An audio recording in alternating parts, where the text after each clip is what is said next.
वास्तव में कुंभ का मतलब क्या है?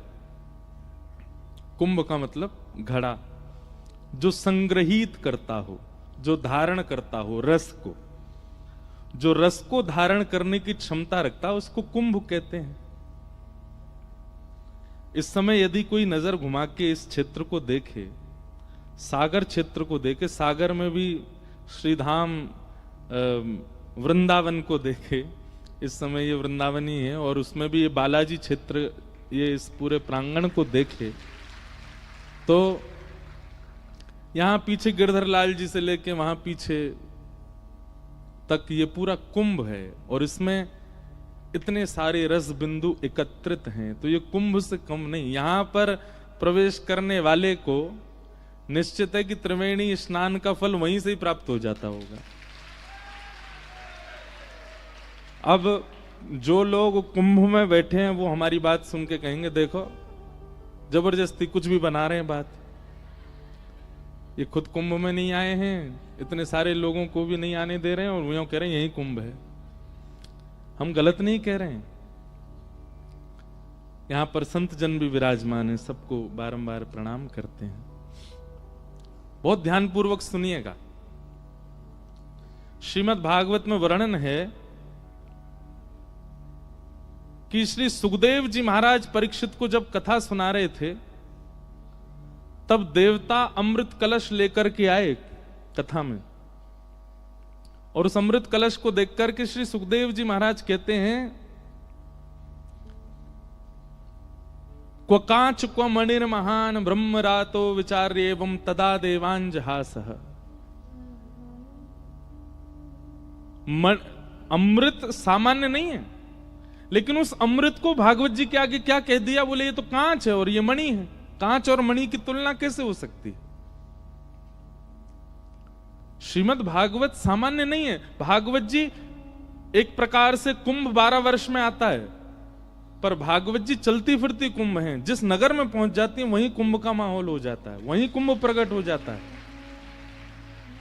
हम केवल सागर की प्रशंसा कर रहे हैं क्योंकि इस वक्त सागर में है, लेकिन भागवत जी जहां भी होती है वहां कुंभ ही है। अरे एक अमृत कलश, उसके जो बिंदु गिरे वहां कुंभ क्षेत्र प्रकट हो गए। ऐसे कोटि कोटि अमृत कलश वारी जाते हैं भागवत जी के ऊपर, कोटि कोटि अमृत कलश, तब भी भागवत जी की महिमा अति श्रेष्ठ है। ऐसे कुंभ को भी पवित्र करने के लिए भागवत की कथाएं होती हैं। बड़े बड़े व्यास पूरे भारतवर्ष के कुंभ में जाते हैं, कथाएं करते हैं, ताकि वह अमृत बिंदु, वह अमृत कलश, वह कुंभ क्षेत्र और पवित्र हो जाए।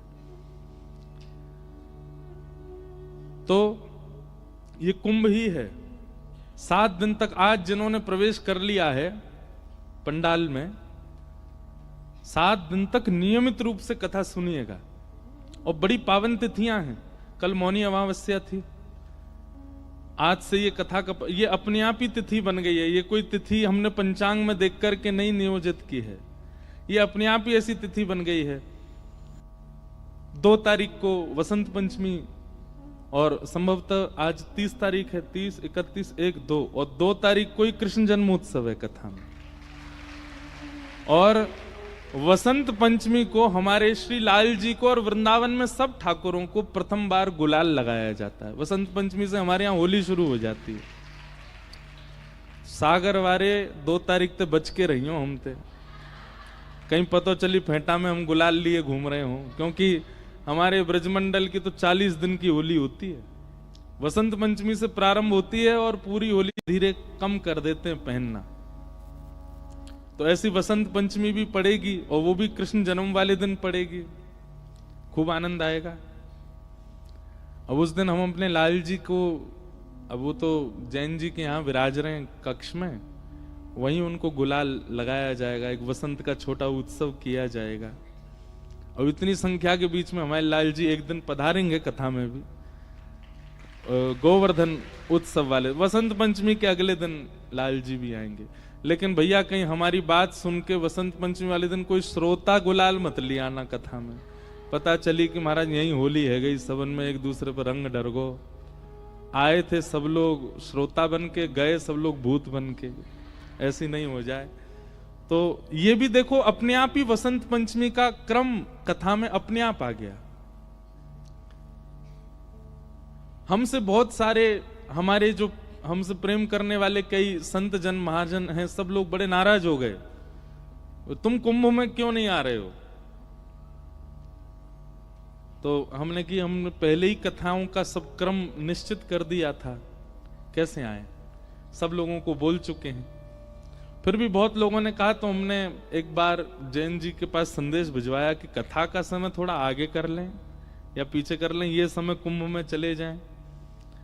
आपने कोई ऐसा नहीं हमको बिल्कुल स्वच्छंद रखा, आपकी जैसी इच्छा महाराज जी, आप जैसा आपको ठीक लगे। पर फिर ये योजना बनी गई कि नहीं चलो सागर में कथा होगी। और हम प्रयास में ऐसे हैं कि 5 तारीख को जिस दिन विश्राम है कथा का, उस दिन कथा सुबह के सत्र में करेंगे और दोपहर में फिर यहां से हम कुंभ क्षेत्र, क्योंकि एक ही दिन है हमारे पास 6 तारीख, 7 से फिर हिमाचल में कथा है, तो 5 को दोपहर में जाके कुंभ में आप सब लोगों की तरफ से डुबकी लगाएंगे हम, यहां सब सागर वासियों की ओर से। लेकिन इसको बिल्कुल भी इस प्रकार से मत आंक लीजिएगा कि क्या तो फिर ये 7 दिन हम लोग कुंभ नहीं है, ये कुंभ ही है, प्रत्येक दिन कुंभ है। तो ये एक सूक्ष्म कुंभ जैसा प्रकट हो गया है अद्भुत सागर में। और उसमें भी कुंभ क्षेत्र में आपको पता है सब जाते हैं, सारे तीर्थ आते हैं प्रयागराज में, क्योंकि वो तीर्थों के राजा हैं। तीर्थों का राजा कौन है? प्रयाग। तीर्थों के गुरु कौन है? पुष्कर। कौन है? याद रखिएगा, तीर्थों के राजा प्रयाग, तीर्थों के गुरु पुष्कर, और तीर्थों के प्रधानमंत्री काशी विश्वनाथ, बनारस, वाराणसी। तो ऐसा प्रसंग आता है, बहुत प्रसिद्ध प्रसंग है कि सारे तीर्थ जाते हैं कुंभ में, प्रयागराज में। इस समय ऐसा कोई तीर्थ नहीं होगा भारत का जहां का व्यक्ति प्रयागराज में ना हो। लेकिन एक बार प्रयागराज थोड़े से व्याकुल हो गए, और व्याकुल होकर भगवान के पास गए और ठाकुर जी से जाके बोले, नाथ आपने मुझे तीर्थों का राजा बनाया, सारे तीर्थ आते हैं, सब मुझको प्रणाम करने के लिए 12 वर्ष में एक बार आते हैं, छोटा सा वृंदावन नहीं आता। क्यों नहीं आता? सारे तीर्थ आते हैं, आपका वृंदावन क्यों नहीं आता है?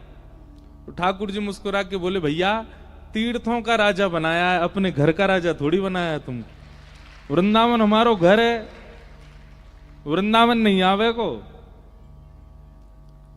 प्रयाग को भी वृंदावन जाना पड़ता है प्रणाम करने के लिए। क्यों? क्योंकि वृंदावन ठाकुर जी को घर है भैया, वृंदावन सामान्य नहीं है।